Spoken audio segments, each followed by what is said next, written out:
नमस्कार, मैं हूं आपकी दोस्त एडवोकेट डॉक्टर मीरा सिंह। दोस्तों, स्वागत है हमारे चैनल पर जहां पर हम बातें करते हैं कानून की इन बारीकियों की जो आपकी ज़िंदगी को सीधे प्रभावित करती हैं। आज हम एक ऐसे सुप्रीम कोर्ट के फैसले पर चर्चा करेंगे जिसमें सुप्रीम कोर्ट ने हाल ही में एक अहम फैसला सुनाया है जो भारत के आपराधिक न्याय तंत्र में कोर्ट विटनेस की भूमिका को लेकर एक नई दिशा देता है।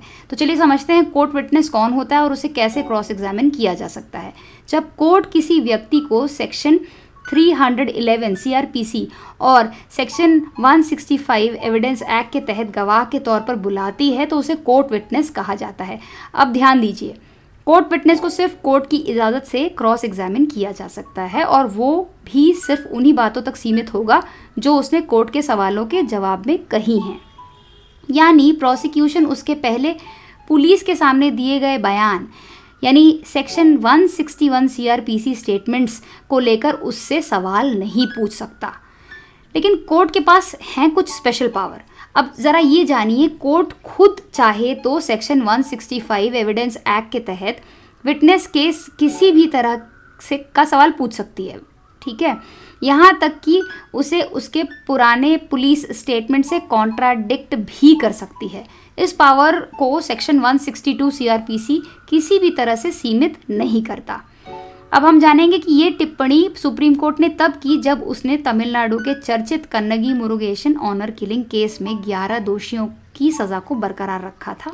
मामला था एक दलित लड़के मुरुगेशन और अन्य समुदाय की लड़की कन्नगी की शादी का।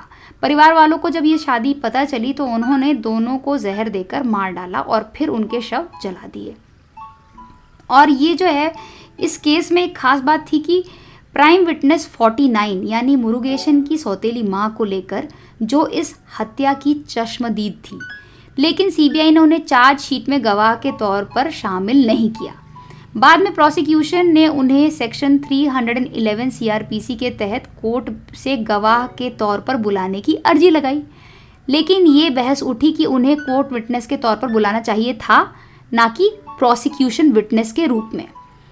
2021 में ट्रायल कोर्ट ने कन्नगी के भाई मर्दू पांडियन को मौत की सज़ा दी थी और 12 अन्य को उम्र कैद की।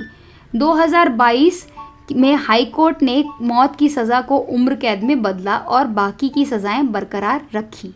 सुप्रीम कोर्ट ने अब इन सज़ाओं को भी कायम रखा और साथ ही मुरुगेशन के पिता और सौतेली माँ को 5 लाख का मुआवजा देने का आदेश भी दिया।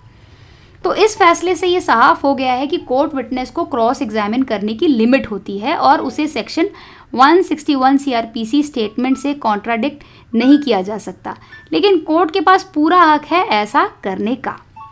इस चैनल में प्रदान की गई सभी जानकारी केवल शैक्षिक और सामान्य जानकारी के उद्देश्य से है।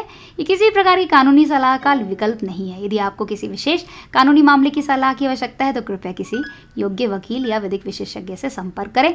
अगर आप लीगल नॉलेज फ्री में पाना चाहते हैं तो चैनल को सब्सक्राइब ज़रूर करना और बेल आइकन ज़रूर दबाना, ताकि आपको ऐसी अमेजिंग लीगल नॉलेज फ्री में मिलती रहे और हमारे जो लीगल नॉलेज लवर्स की कम्युनिटी है वो बढ़ती रहे और भारत में एक रेवोल्यूशन आ सके जहाँ पे मैक्सिमम लोगों के पास बेसिक लीगल नॉलेज हो सके। प्लीज़ वीडियो को लाइक करें। जितने भी लोग वीडियो को शेयर करते हैं, लाइक भी करते हैं, उन लोगों को थैंक यू सो मच।